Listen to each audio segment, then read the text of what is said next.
Voilà, messieurs, dames, bonjour, bonsoir, ça dépend de l'heure à laquelle vous allez nous suivre. Nous sommes en direct à Goma pour vous dire, vous relater, vous informer l'objectif ainsi de la marche organisée par la AFC M23. Réunion ekotaki lundi na kati ya Goma pona ke batambula bantu wana banani AFC M23 ba mobiliser la population congolaise pour que batambula. Objectif na bango ezalaki ya nini? C'est la levée des sanctions. C'est ça leur objectif. Parce que baza étouffé pour l'instant pour na ba sanction. Étouffé makasi. Le pour na lever la sanction. Les responsables militaires balongla ba sanction na bango. Ba responsable politique na ba officier militaire ya Rwanda. Voilà, chers compatriotes, nous allons d'abord commencer par la levée des sanctions. La levée des sanctions ezo pesé makasi na mapeka na bango sikoyo. Bango bamona ikente eza baji. États-Unis d'Amérique azo sala G, azo sala ba aventure. Ba ne baza sanctionné. Rwanda a mobilisé plusieurs personnes. A mobilisé plusieurs Rwandais pour que baye ko sala marche na RDC. Mais la population congolaise va s'entêter, va boyer, va le bien pas question. Il y a Kotambula. Biso toza na posa ya Kotambula te. Biso toza na posa bo libérer mboka na biso. Bo libérer ville na biso, Bukavu na Goma. Biso to Kotambula te. Ba bandi kokota ndako par ndako, maison par maison pour que babimisa bango bakende ko sala marche, bakende Kotambula. Bakende ko revendiquer la communauté internationale ndenge azo sanctionner bango ba lever ba mesure wana nyonso ya ba sanction wana nde moni yindeli bango makasi. C'est pourquoi ne ba monaki population répondre la marche na bango te, aller directement ba bengi renfort na Rwanda, ba Rwandais baye ba komi ko tambula pour que balakisa à la face du monde que Paul Kagame en tout cas baza contenté na ba sanction. Les sanctions pèsent. Quand Paul Kagame banda koboya les sanctions. Maintenant, il voit que non, les sanctions commencent maintenant à peser sur lui. Bande walandi. États-Unis ke na bango makambo malembe. Bantu ebele banda koloba, États-Unis na sala le côté, États-Unis na sala le côté. Maintenant aujourd'hui, Bill Gates akena Rwanda, aebisi Paul Kagame bimisa batu na yo na RDC, sinon oko daye kala mingi te. Paul Kagame azo santete, amoni ke non awa nga naza azo régner, moyena bisa batu nanga ezate. Akomi kloba n'importe quoi. Mais sikoyo eri ba marché bandi. Après avoir marché ba moni ke non awa ba Congolais ba komi koyemba ba nzembo. Nzembo banda koyemba za nzembo nini? Banda koyemba nzembo pour que Rwanda a libéré mboka na bango, a libéré espace ya est. C'est pourquoi ba komi skoko beta bango masasi. Babomi une dizaine en tout cas ya population babomi o bisoto zana information. Mais tu as vu que babomi combien? Parce que bantu wana baza babomi. Basa babomi pesa, basa babomi. Maintenant, responsable militaire, ba militaire na bango baza sanctionné. Ba militaire oyakati AFC M23 baza sanctionné. Y compris aussi les politiques, les politiciens baza aussi sanctionné. Liboso banda ko minimiser ba sanction wana. Maintenant ça pèse sur eux. Et les officiers militaires rwandais baza aussi sanctionnés. Babana comment neti blanc, neti baje, bazo sala G.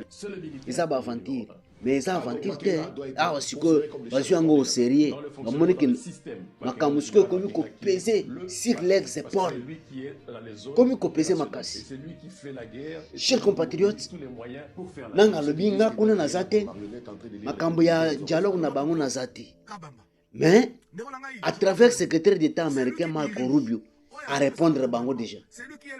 Et Martin Fayoul abanda ko senga lisusu ba rebelle ya M23 baya ko participer aussi na kati ya dialogue.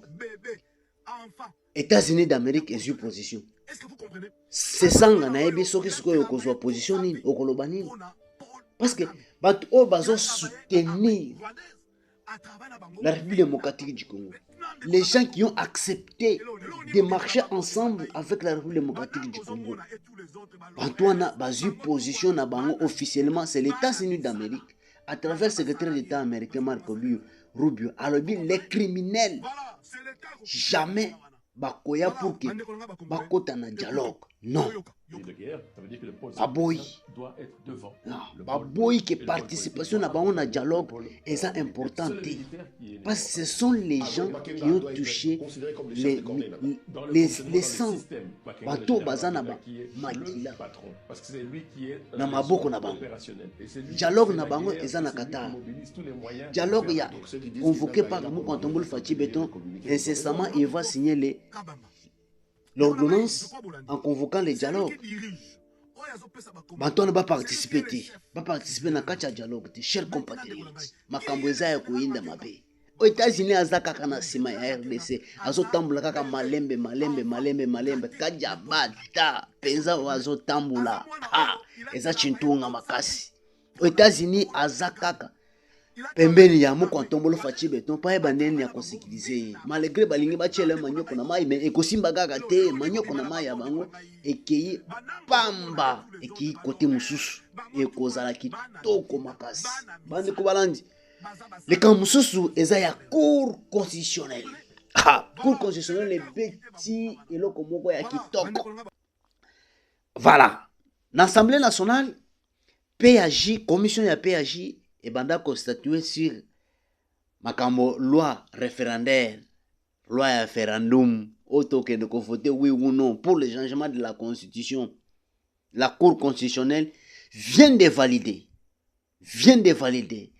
et tali article par article. Est-ce que Zamabe ou soit Zamalam, et Zamalam, à Monique non awa, makambo nyonso eza conforme, sikoyo, et ezokende et pas le président de la République pour assigner président de la République Moussana eza co-signer loi wana ya référendum et les kasikoyo et pas ya Seni pour que Seni a organisé le référendum oui ou non pour que le changement de la constitution est bétam.